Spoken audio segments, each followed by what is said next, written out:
Selamat datang di WHP File. Kali ini kita akan membahas tentang modernisasi di Tanah Batak di era kolonialisme dan Zending Kristen. Pokok-pokok bahasan dalam video ini adalah, modernisasi yang dimaksud, kolonial masuk dari pantai barat, kolonial masuk dari pantai timur, Zending masuk dari pantai barat, Zending masuk dari pantai timur, modernisasi di bidang pendidikan, modernisasi di bidang kesehatan, modernisasi infrastruktur jalan, modernisasi perkebunan, emansipasi wanita, modernisasi dan spiritualitas, modernisasi dan identitas Batak. Orang Batak berhasil memanfaatkan modernisasi. Modernisasi yang dimaksud, adanya perubahan sosial, ekonomi, politik, dan spiritual di Tanah Batak di era kolonialisme dan Zending Kristen. Perubahan dari dunia lama menjadi dunia modern ini penuh dengan krisis dan konflik batin serta anti-kolonialisme. Proses modernisasi sangat nyata pertengahan abad 19, sejak masuknya kolonial Belanda dan Zending Kristen, masing-masing masuk ke Tanah Batak dari pantai barat dan dari pantai timur Sumatera. Pemerintah Hindia Belanda membagi Sumatera menjadi dua provinsi, yaitu Provinsi Pantai Barat, West Coast, dengan ibu kotanya Padang, dan Provinsi Pantai Timur, East Coast, dengan ibu kotanya Medan. Kolonial masuk dari pantai barat, yang pertama adalah Inggris. Setelah membangun benteng di Bengkulu tahun 1771, Inggris membuka pos dagang di Pulau Ponkan Ketek di Teluk Tapian Nauli tahun 1772. Tahun 1795, Inggris mendirikan pos dagang di Padang.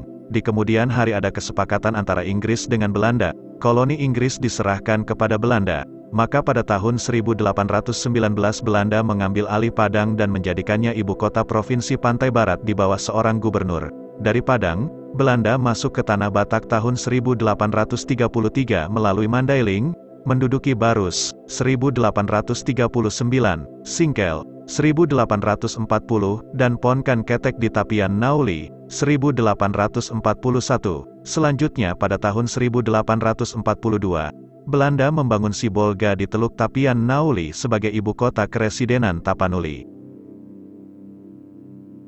Belanda masuk pedalaman Batak belakangan, ada perlawanan keras dari orang Batak. Tokohnya adalah Sisingamangaraja ke-12. Peristiwa ini berlangsung tahun 1878 sampai dengan 1907. Operasi militer Belanda berlangsung 4 tahap. Operasi pertama berangkat dari Sibolga tahun 1878. Menguasai Silindung. Operasi kedua tahun 1883 menaklukkan Balige, Toba, dan Humbang Selatan. Operasi ketiga tahun 1889, menaklukkan Lintong, perbatasan Toba Dairi. Operasi militer keempat mulai tahun 1904, dan berakhir dengan gugurnya Sisingamangaraja ke-12 tahun 1907 di hutan Lintong Dairi. Sisingamangaraja ke-12 mendapatkan gelar pahlawan nasional dari pemerintah Republik Indonesia.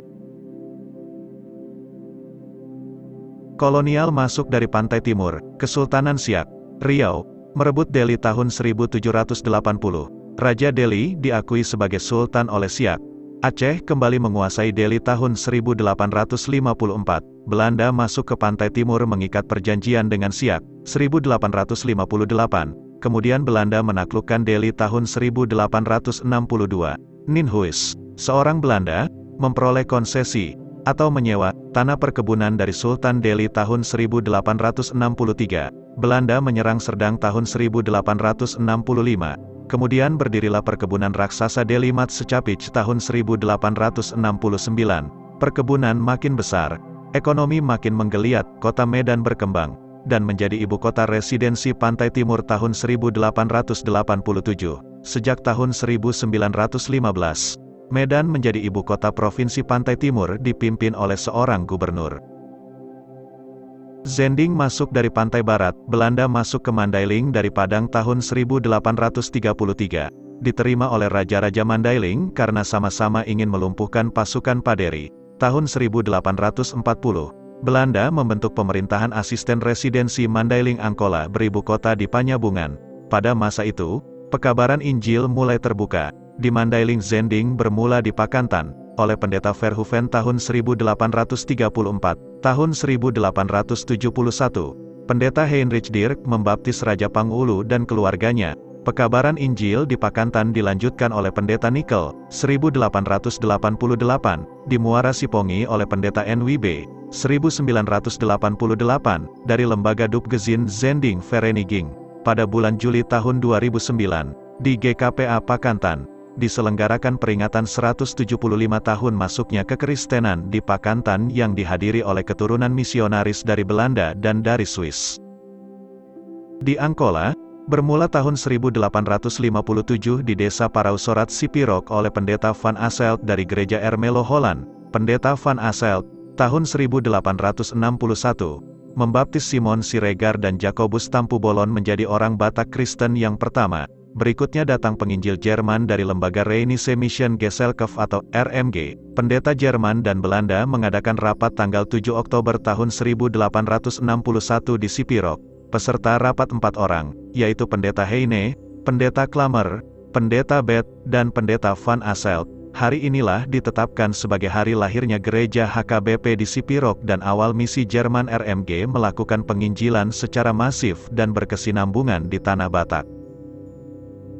Di Silindung dan Pearaja Tarutung dari Parousorat Sipirok, Pendeta Nomensen ke Silindung tanggal 7 November tahun 1863.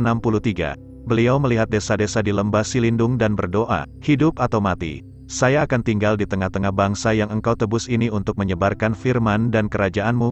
Pekabaran Injil sangat masif ketika RMG Jerman dipimpin Pendeta Nomensen. Waktu itu Silindung dan pedalaman Tanah Batak belum dikuasai Belanda. Penduduk umumnya memiliki kepercayaan lokal, berbeda dengan di Mandailing Angkola.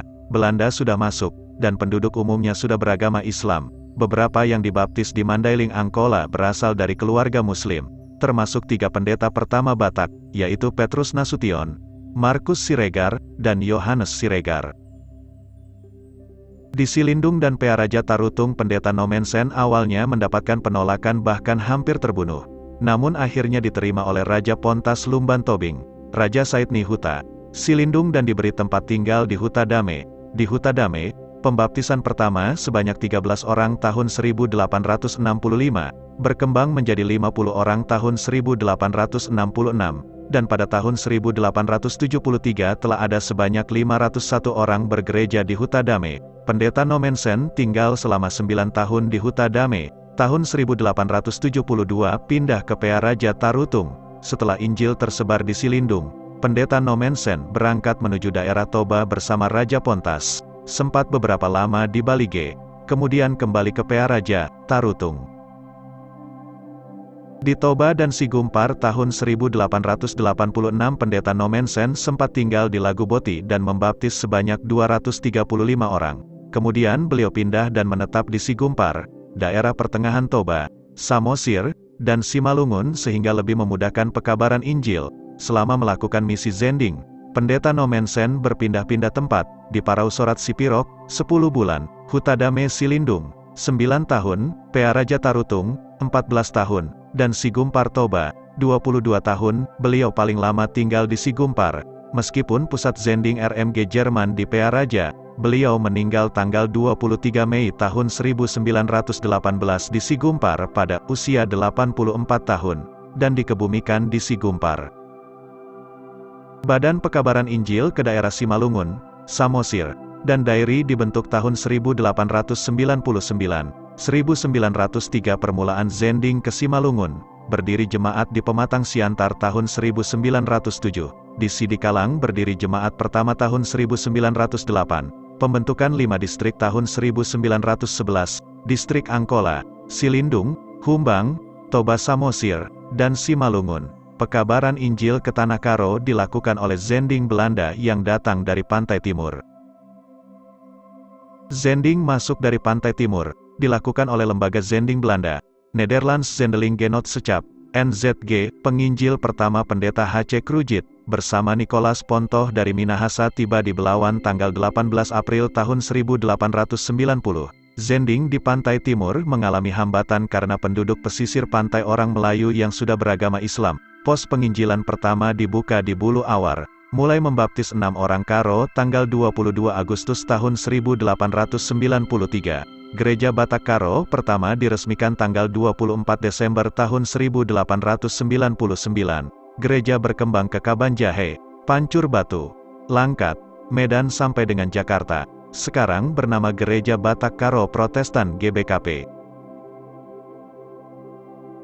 Modernisasi di bidang pendidikan, Belanda sudah masuk ke seluruh tanah Batak, demikian pula Zending Kristen, masing-masing punya program pendidikan. Sekolah rendah pertama didirikan Godon, asisten residen Mandailing Angkola di Panyabungan tahun 1850. Zending Kristen membuka sekolah Zending pertama di Parausorat Sipirok tahun 1862 oleh pendeta Van Asselt. Selanjutnya banyak sekali sekolah didirikan di seluruh tanah Batak. Sekolah Zending Kristen jauh lebih banyak bila dibandingkan dengan sekolah yang didirikan oleh pemerintah Hindia Belanda. Pada tahun 1936, sekolah Zending 585 buah dengan 43.184 murid. Sekolah pemerintah Hindia Belanda 159 buah dengan 13.635 murid.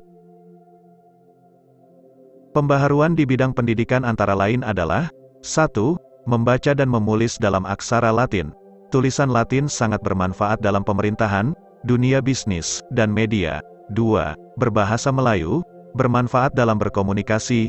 Bahasa Melayu sudah menjadi bahasa sehari-hari, terutama di ibu kota Batavia. 3. Adanya pendidikan guru.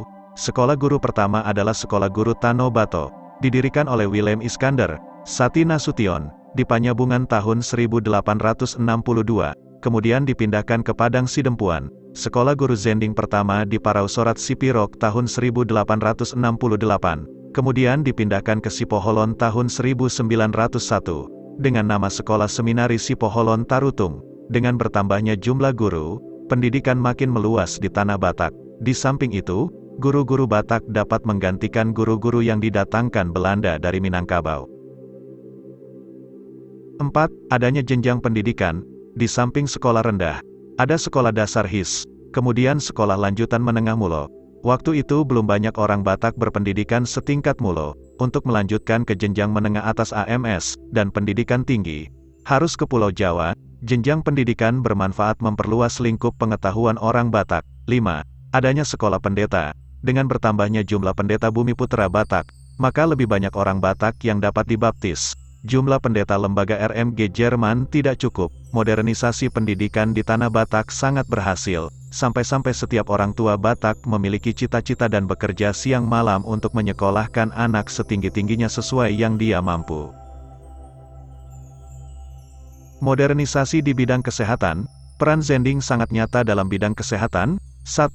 Pekabaran Injil dilakukan satu paket, yaitu pendalaman iman, pendidikan, dan kesehatan. Satu gedung di pedesaan digunakan untuk pendalaman iman, sekolah, dan klinik kesehatan.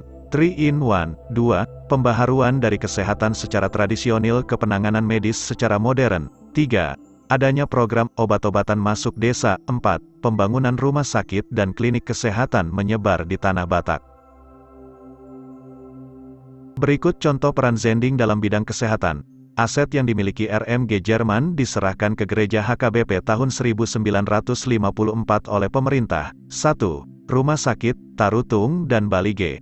2. Rumah sakit pembantu, Butar, Dolok Sanggul, Pakat, Pangaribuan, Sihorbo, Ambarita, Nainggolan, Pangururan, Pakantan, Parngarutan, Sajurmatinggi, Sipirok, Sitorang, dan Parsoburan. 3.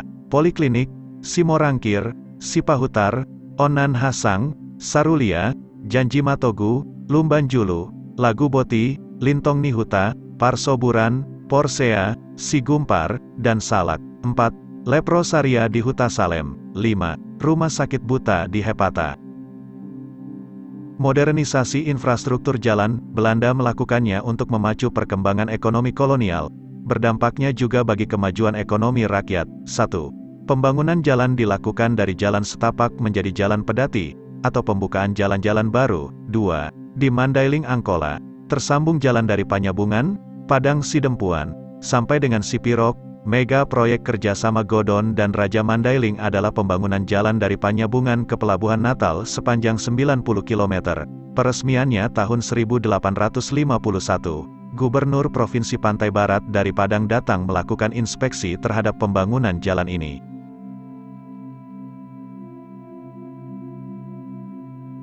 3. Yang sangat spektakuler adalah pembangunan Jalan Trans Sumatera, yang menghubungkan pantai timur dengan pantai barat. Jalan Sibolga Tarutung tahun 1915. Jalan Medan Pematang Siantar Parapat Tarutung tahun 1917. Dengan demikian pada tahun 1920-an, jantung Tanah Batak yaitu di sekitar Danau Toba sudah dapat dilalui dengan angkutan bus. 4. Untuk keperluan sayur mayur dan buah-buahan, telah juga dibangun jalan ke dataran tinggi Karo dan Simalungun. Pada tahun 1909, sudah selesai jalan yang menghubungkan Medan Sibolangit Brastagi Kabanjahe Saribu Dolok sampai ke Pematang Siantar. Telah ada jalur angkutan bus dari Medan ke Kabanjahe tahun 1915. Modernisasi di bidang perkebunan. Sejak Delhi Maskapai mendapat konsesi dari Kesultanan, maka pengelolaan perkebunan berskala rakyat berubah menjadi berskala besar. Konsesi ini meningkat tajam pada tahun 1939, dari seluas 1,1 juta hektar tanah Kesultanan Langkat, Delhi, dan Serdang, sebanyak 47% atau 520.000 hektar adalah konsesi bagi perkebunan orang barat, sisanya hutan lindung, dan hanya 300.000 atau 27% untuk penduduk setempat. Kegiatan perkebunan ini mendorong perekonomian pantai timur bertumbuh pesat. Sebaliknya perekonomian pantai barat mulai tertinggal, pusat perekonomian bergeser dari pantai barat ke pantai timur. Semakin banyak orang Batak bermigrasi ke pantai timur, apalagi jalan dari Tanah Batak ke pantai timur sudah tersambung. Emansipasi wanita.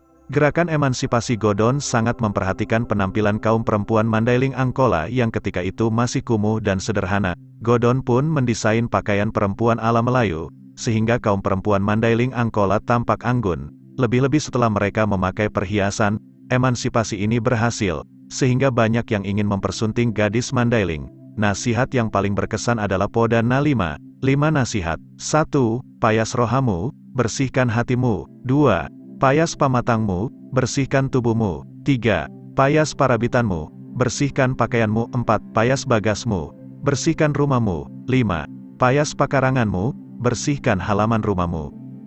Sejak 1889, Zending RMG Jerman mulai melakukan pendidikan khusus kaum wanita, ibu-ibu, anak gadis dan anak-anak kecil.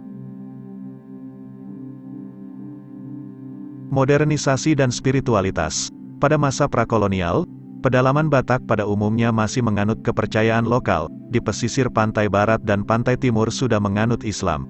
Ada anggapan apabila Zending tidak masuk ke tanah Batak, kemungkinan besar seluruh Batak akan menganut Islam.